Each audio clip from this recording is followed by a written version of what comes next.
Today, we're going to talk about drones and forest fires, as you probably guessed from the title.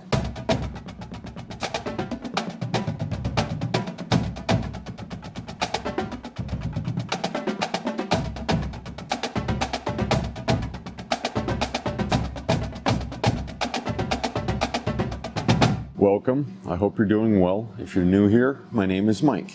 If you are a returning viewer, my name is still Mike, but you knew that already. I'm a photographer, videographer, and Transport Canada certified advanced drone pilot.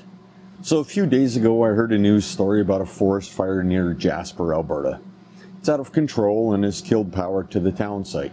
Firefighters and helicopters are trying to douse the flames and save the town site. Then I hear that a couple of either uninformed or uneducated folks flew their drones into the operation, grounding the helicopters for just over an hour. Now there's two major problems with this. Number one, it is a national park, so any drone flying is illegal without a permit. I looked into the permitting process once just to see what it was like, and let me tell you, it's a pretty rigorous process and you need a dang good reason to fly in order to get a permit. So I know these drones were not permitted to fly. The second issue I see with this is the fact that it's illegal to fly near an active emergency scene, which a wildfire would be. There's a fine of $1,000 for flying where you're not allowed and $3,000 for putting people or aircraft at risk. So these folks could be looking at a fine of $4,000 for one instance. The news article I read stated that they'd been caught and there was a fine of $25,000 being levied against them. Now fast forward a couple of days and I read another story in the news about drones hampering firefighting operations, but this time in the United States. These fellas were caught and their drones were seized. I didn't read how much they were getting fined, but I'm pretty sure it was going to be more than they would have made from selling the footage. There are also a couple of minor problems with flying over a forest fire. First of all, the smoke may obscure your drone, making you fly without being able to see your drone. Neither safe nor legal, without an SFOC at least.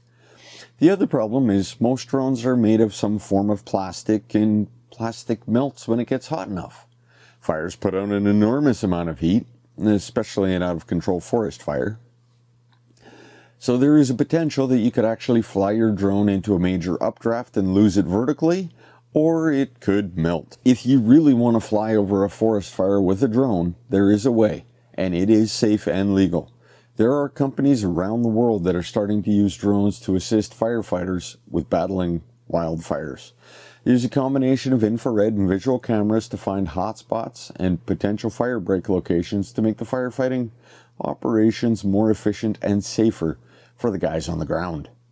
I may dig a little deeper into this in a future video, but for now, know that drone flights are carefully coordinated with manned aircraft movements so that neither aircraft is in the same airspace at the same time.